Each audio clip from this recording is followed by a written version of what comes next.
Episode 1, The Last Place We Were Young. Hook. Sometimes places remember you back. The road that led to North Pines Mall was more weeds than asphalt now.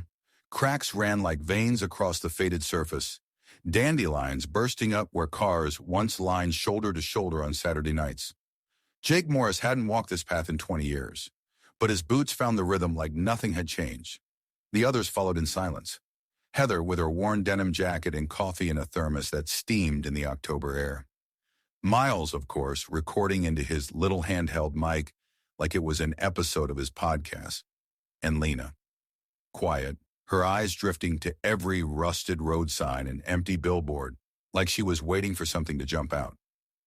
"You guys remember the old arcade? Quarter Zone?" Miles asked.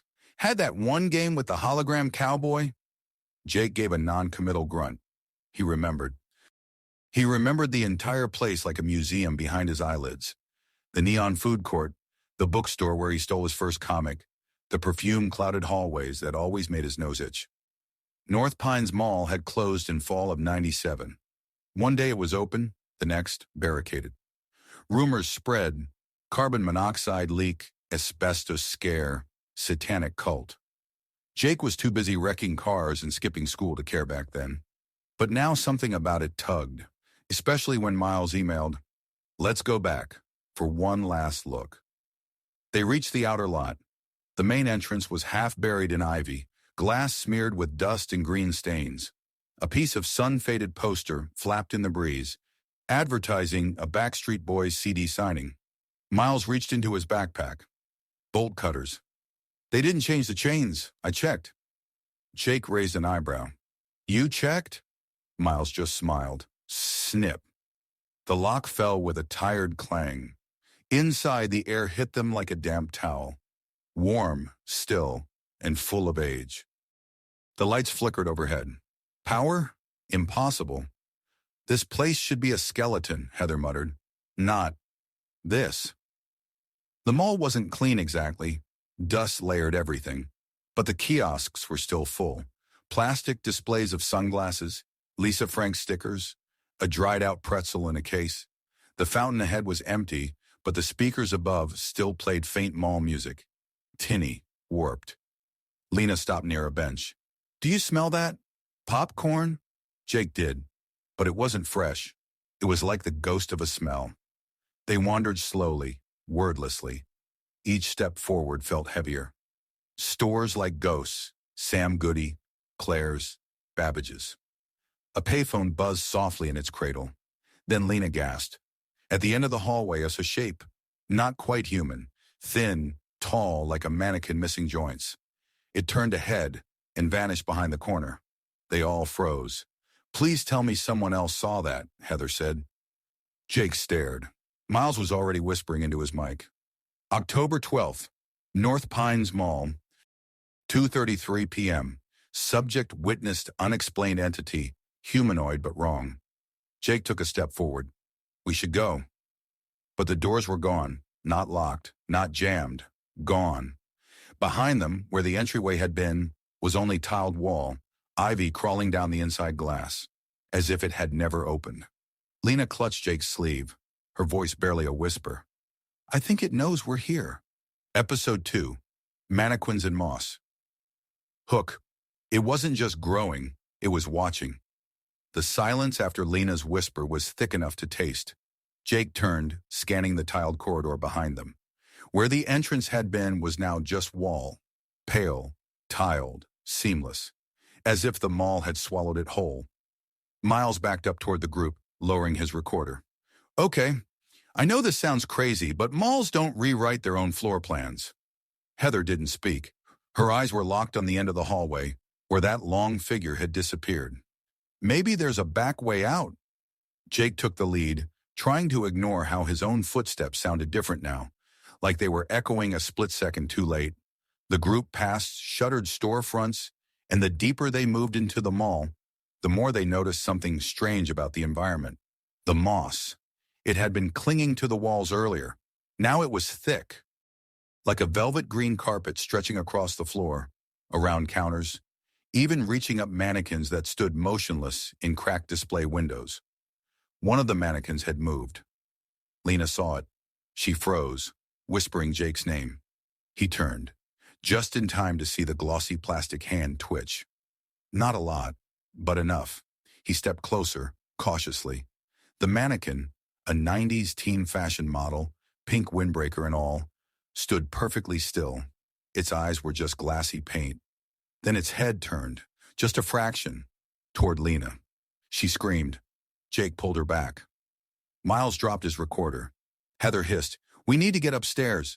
Security office is usually on the second floor." They moved fast now. The escalator didn't work, but they climbed anyway, boots scraping over metal teeth. The air smelled thicker up here, a mix of mold, dust, and something almost sweet. Familiar. Jake's stomach turned. "I swear it smells like the old candy shop," he muttered. Miles picked up his recorder again. "This place is in some kind of suspended decay. Not rot, not ruin. Like it's trying to remember itself." They reached the second floor. A directory sign still hung above the hallway. "You are here. Level 2. Sears, Radio Shack, Spencer's Gifts." Heather's eyes locked on Sears. "I worked there one summer." The store yawned open like a mouth. Dark, cavernous, mannequins inside arranged like they'd never been touched in decades. But the moss was growing up their torsos, twisting around their legs like vines. Lena stepped through first slowly, her fingers brushing the edges of clothing racks. Heather followed. Jake and Miles hesitated. "Split up?" Jake asked. "Terrible idea," Miles said. Inside Sears, it felt colder. Not because of air. There was no circulation, but emotionally. Like the building remembered loss, grief. They passed dressing rooms with mirrors so dusted over, they only reflected vague silhouettes. Then they heard something, laughter, a child's, echoing through the store, faint, playful. Lena stopped dead. Jake saw her expression go pale. "That's not possible." Heather turned to her. "Lena, my daughter used to laugh like that. The same cadence. Exactly the same." They rushed toward the sound, past shoe aisles and broken shelves.